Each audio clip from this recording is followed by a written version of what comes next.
Hey, welcome to Travel Tuesday Happy Hour, where we interview dope people doing dope things with one thing in common, the love for travel. We have a great guest lined up. Grab a drink, stay tuned.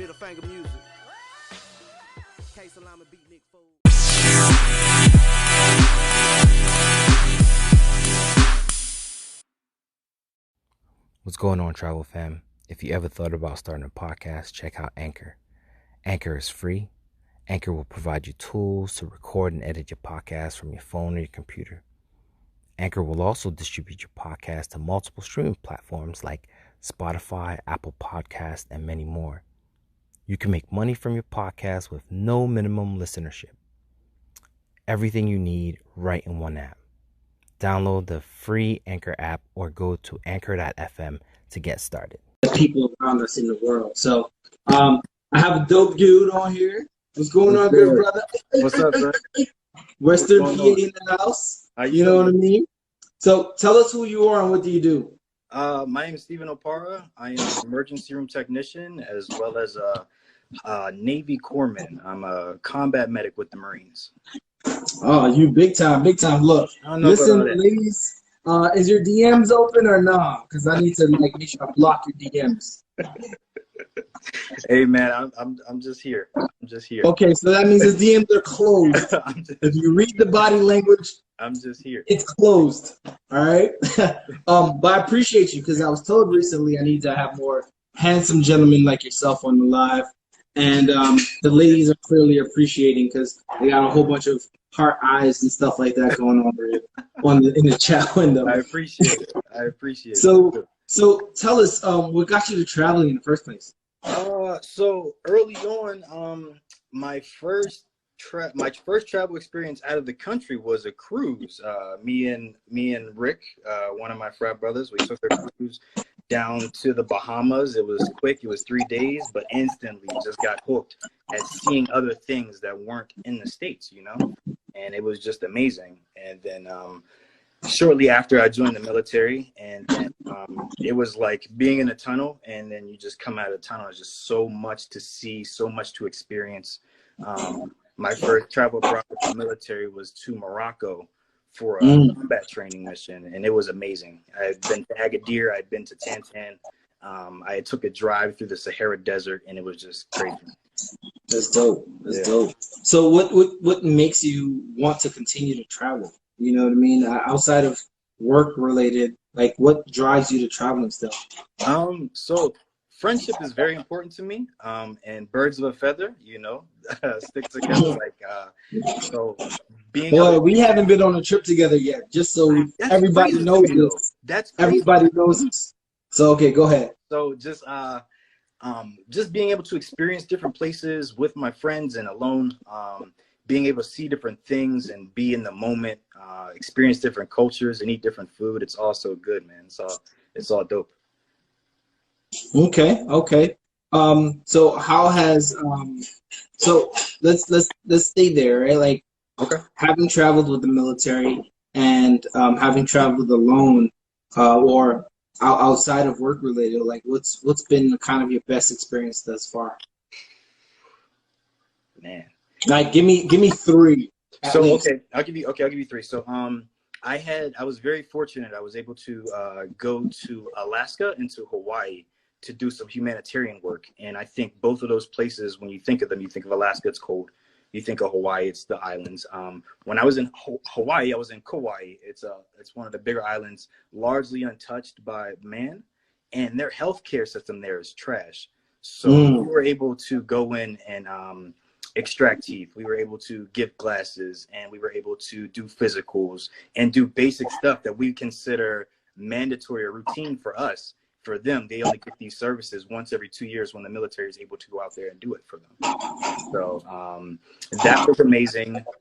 When I was in Alaska, I got lucky enough. I got attached to a podiatrist, and the two of us, we flew on a Black Hawk all throughout Alaska, and I went to like 3 or 4 different villages, and we made house calls. So just seeing how they lived, very modest, very third world-ish. You don't think of that when you think of like places in the United States still. So just being able to help people, man, helping people has always been my jam. So just being able to go other places, experience the place, and still leave my imprint on it while I'm there. One more. Oh, yikes. Go with a turn up. So very recently I went to Jamaica for a wedding. I was in Montego Bay, and the wedding party was just amazing. We had a good time. It was all good vibes, you know, and it was just great. That's what's up. So do you find yourself doing more philanthropy when you travel? Because I think you know, your hood life coach mentioned, you know, she tries to do something within the community when she travels. And then there's a lot of groups that do that. Like, so for example, my first trip, so I went with one of the bros hosted a trip, like Western Caribbean trip, and two of the islands we did community service projects where we either brought school supplies and stuff like that to the kids, or we came and taught. Like, do you find that these are things that kind of help heighten your trip and make the experience worthwhile? I think whatever the trip is geared towards is what I'm there for, right? So absolutely, when it's time to help people, I want to help people, and I do that. You know, I do that for a living, so you know, I'm all in when I'm able to do it. But I also like to travel and chill and relax and recharge. And I make sure that when I am traveling in that way, that's what I'm doing. I'm not looking to, like, you know, I mean, if I'm there and something happens and I can help, of course I'm gonna lend a hand. But I'm not there to, you know, focus on that. I'm more there to recharge, to kind of get back, so that when I do come back and I am in the space where I need to be helpful again, I can give my all to you, you know. That's good, and I think that's important that people understand that, right? It's like, right. I'm one of those people that I travel to recharge. Yeah. I give so much. I do a lot that I don't really put out there, but from time to time, my travel is my ability to breathe, right? Like, you put a lot on your shoulders being in the emergency room, being in the military, and being able to breathe and have fun while you're traveling is very important. So how has COVID-19, Rona, whatever you want to call this virus, kind of impacted life and travel in general? Travel-wise, one of my best friends and another one of my neos, they were having a combined bachelor party in Colombia. So we had to cancel that. So, you know, it sucked, you know. But life-wise, it first, when Corona came about, it was like very scary. We didn't know much about it. And then going into work, it had the very opposite effect of what we thought it was going to have. I work in one of the busier emergency departments here in the Pittsburgh area. And it actually caused our volume to go down. So we're not getting as many patients, but the patients that we are getting are pretty sick. So we have been seeing COVID patients.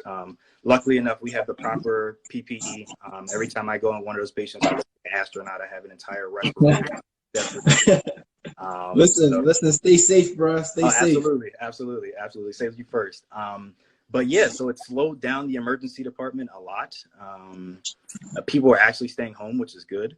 Social distancing has been slowing the curve, which is good, but I think a lot of people think it's going to stop COVID from spreading. I just want everybody to realize COVID is a virus. It's like the cold. You can't really, everybody's going to catch the cold at some point in their life. You know? So you just gotta. Please reiterate that, because I mean, I think I thank Lauren for giving her rendition of what's going on as well.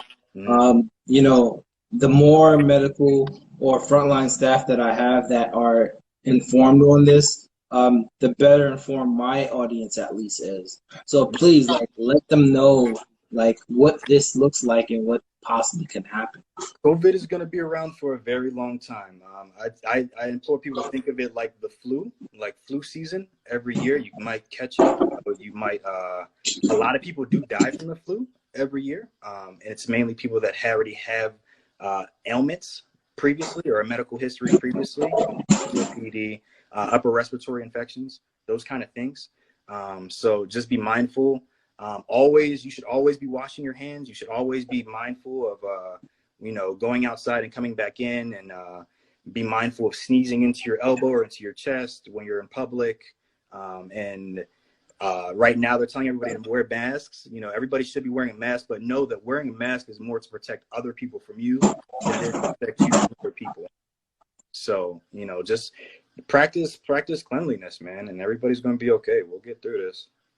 That's amazing. I really appreciate that, bro. Hey, man. So give us a tip for your travelers. Like, what's one thing that's, you know, you got the cheat code of the military, right? But let's take that cheat code out the way, right? Let's take Steve Opara, the traveler. Like, what's a tip that you would give people for traveling if they wanted to get into it? Honestly, as far as the action of doing it, I say just jump in. You know, there are different travel groups that you can kind of look into if you're scared to travel alone, or if you don't have a squad. I know a lot of times we wait for our friends to be ready, and then they're never ready, so you never go.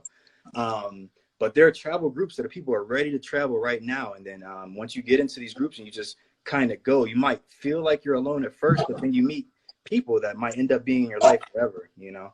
So that's definitely a tip. And also, when you do get these places, take a second and take it all in. Like, take in where you're at, take in the sounds, take in the smells, take in the vibe, take in the atmosphere, you know, because it makes you really feel small in such a big world. It makes you feel important, too, because you're surrounded by all this beautiful stuff, but you got to remember, you're there, too. Like, you matter just as much as everything around you.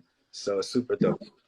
Exactly, and I wanted to bring back to your comment in the chat during the Hood Life Coach around the protecting yourself, right? We bring that up as well, because I mean, on the military side, you guys definitely have to protect yourself. Yes, we do. Because you're doing peacekeeping efforts, right? And we want to make sure that maintains it. But as a civilian, and you know, what are some things that people can lawfully do to make sure that they can protect themselves when they travel? I mean, it's just always being aware of your surroundings, right? Everybody has like this kind of intuition, this kind of feeling in your gut that you get when you're certain places. If that thing is off, then you don't need to be there. As far as like what you can take to protect yourself, you can travel with a pocket knife. It's completely legal. The only thing is you cannot put it on your carry-on bag, and you cannot have it on your person when you fly. So you can check it into a check bag if you're taking a check bag. I always have a knife in my check bag just in case. And then you just kind of move and groove. Now, you might not, if you're going somewhere that has metal detectors, you might want to leave it at home. But if you're going to be like on the streets or on the beach, or you're going to be in an area that you're not too sure about, it's always good to have something on you, you know, rather than not.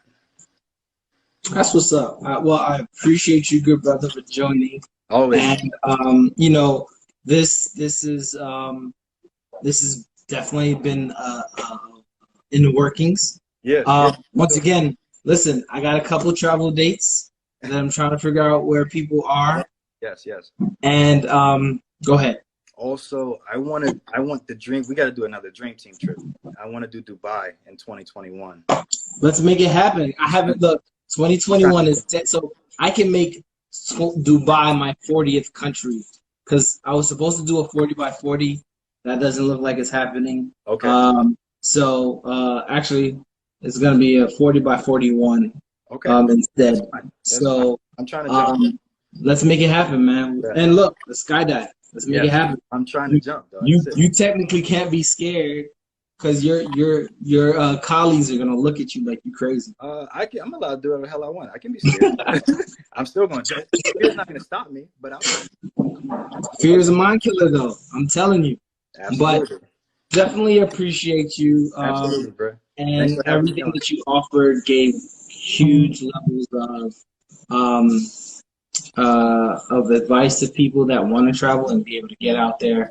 So definitely thank you very much. And hopefully maybe we'll be able to do something later on. Absolutely, Doc. Sounds good. All right.